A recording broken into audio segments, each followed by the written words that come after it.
अलीदर्सा 1100 ईस्वी में शुमाली अफ्रीका के शहर सबता में पैदा हुए। उनका पूरा नाम अबू अब्दुल्ला मोहम्मद अलीदर्सा उल कुर्तबी उल हुस्नी अलसबत्ती था। वो एक मुअज़्ज़ज़ उंदलसी अरब ख़ानदान से ताल्लुक़ रखते थे। उनके इब्तिदाई साल उंदलस की इल्मी फ़िज़ा और शुमाली अफ्रीका की रवायात से जारी हुए थे। बचपन ही से अलीदर्सा को सीखने और सफ़र करने का शौक़ था।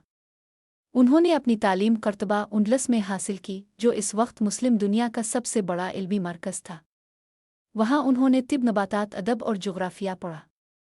सबसे बढ़कर उनके दिल में ज़मीन और नक्शा साजी की महब्बत पैदा हुई। जब वो जवानी को पहुँचे तो अलीदर्सा ने शुमाली अफ्रीका, उंडलस, पुर्तगाल, हता के फ़रांस और इंग्लैंड के कुछ हिस्सों तक सफ़र किया। उन सफ़रनामों में उन्होंने मनाजिर, मौसम, लोगों और सकाफ़तों का बग़ौर मुशाहिदा किया। उन्होंने नोटिस जमा किए जो बाद में उनके अज़ीम कारनामों की बुनियाद बने।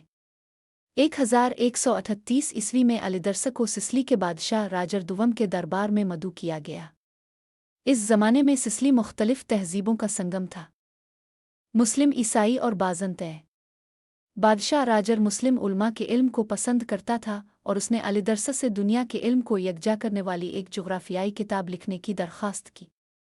अलीदर्सा ने यह काम कबूल किया और 15 साल तक सिसली के शहर पालर्मो में काम किया।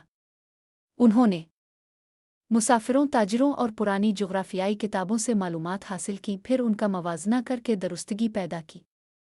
नतीजा कुरून वस्ता की सबसे साइंसी और तफसीली किताब की सूरत में सामने आया। 1154 ईस्वी में अलीदर्सा ने अपनी शाहकार तसनीफ़ मुकम्मल की, नाज़े अल-मुश्ताक़ फ़ी उख्तराक़ उल आफ़ाक़, दूर दराज ज़मीनों में खुशगवार सफ़र की किताब। ये सिर्फ किताब नहीं थी, बल्कि इसके साथ एक अजीम दुनिया का नक्शा भी शामिल था।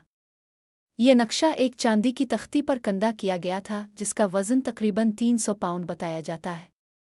इसमें बर्रे आज़म, पहाड़, दरिया, समंदर और बड़े शहर हैरानकुन तफसील के साथ दिखाए गए थे।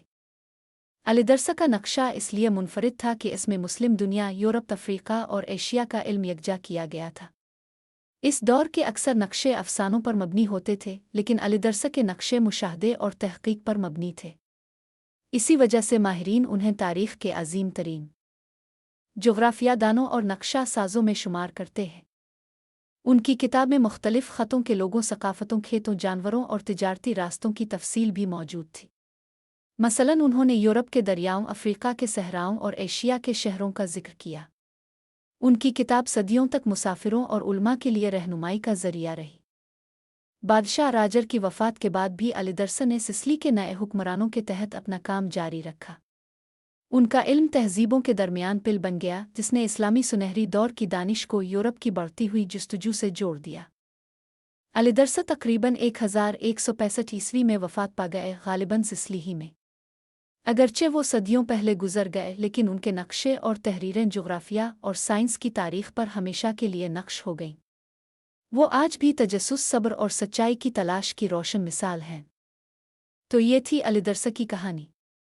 अगर आपको मेरी कहानी पसंद आई तो मेरे YouTube चैनल को सब्सक्राइब करें और मेरी कहानियों को लाइक करें।